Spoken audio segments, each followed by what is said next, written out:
Dr. Doreen Grand-Pichet is the Dr. Doreen is an expert in autism. Doreen Grand-Pichet. Dr. Grand-Pichet. Dr. Doreen Grand-Pichet. Dr. Doreen Grand-Pichet is a visionary in the field of autism. Now you can ask her questions on Ask Dr. Doreen.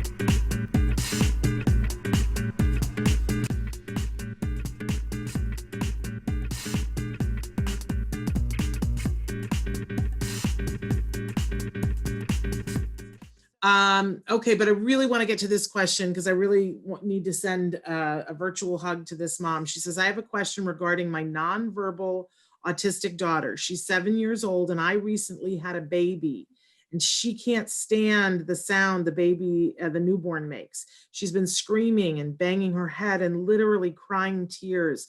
We've tried to separate them at all times. We tried slowly introducing the baby, which she doesn't mind when he's quiet, but as soon as he starts cooing, she gets upset. What can I do?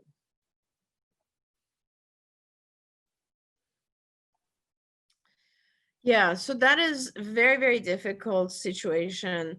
It is extremely important, first of all, to find out if the child is, if your daughter is crying and screaming because of the sound of the baby crying, which could be a sensory issue, which I will give you some suggestions for. Or if your child is screaming because they've now lost the attention they used to have from you, which is a very common thing when a second child comes into the family.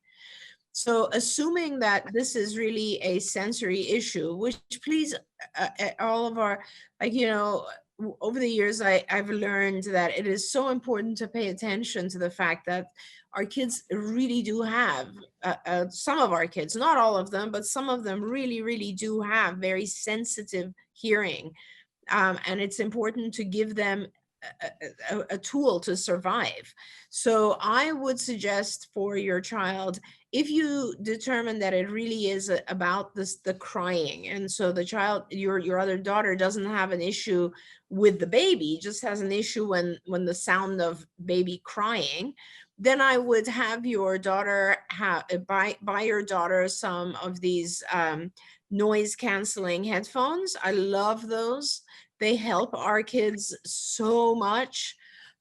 Make a little area maybe in each room that you are with your children, like let's say in her room, in the living room, maybe in the kitchen, depending on how your house is. Like put a bean bag in the corner, put the noise canceling headphones there, put some of her favorite toys there. And when this happens, don't get mad at her at all, just guide her over. And in fact, maybe before it happens, I would suggest that you show your daughter how the noise canceling headphones work. Put them on her, play some of her favorite music. In fact, teach her to use them, because sometimes, and I forget, Shannon, if we know the age of the older child. Seven. That's great. So, I mean, she can use these with music. She can use them with something on a computer, like her favorite TV show or show on a computer, but teach her how to use them. And I promise you, it's life-changing when you teach your child how to use a tool, an object. It's just like going outside and putting your sunglasses on. Think of it that way. For our kids, they are very, very sensitive to certain sounds. And as long as we can teach them, especially when you're home, now when you're outside, it's a little bit of a different issue because of safety. But when you're home, she can absolutely block out that sound by putting on some headphones and looking or listening to something else. And actually, that location will become useful to you. We often use a kind of, this is my rest place. This is my kind of Shangri-La. It's my place where nobody can bother me. And if for any other reason, if your child starts to get upset, tell your child to go there.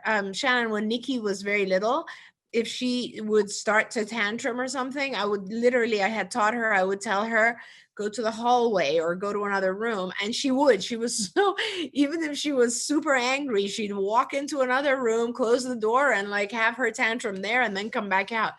And so, like, you know, having a peaceful, nice area where you can like de-escalate is something good for the kids anyway. And I just think it's fair for our kids to be able to give them the ability to shut out certain noises. Now, nowadays, we're so lucky because you can actually gradually fade back from that. So those big ones that go over your ear, now the earbuds, now they make the ones that are actually somewhat noise canceling. So they go in your ear, you can kind of hear the outside, but not really. Then ultimately, of course, you can, fade even that away to regular headphones where you can hear the outside, but you can also hear something that you're listening to. Amazing.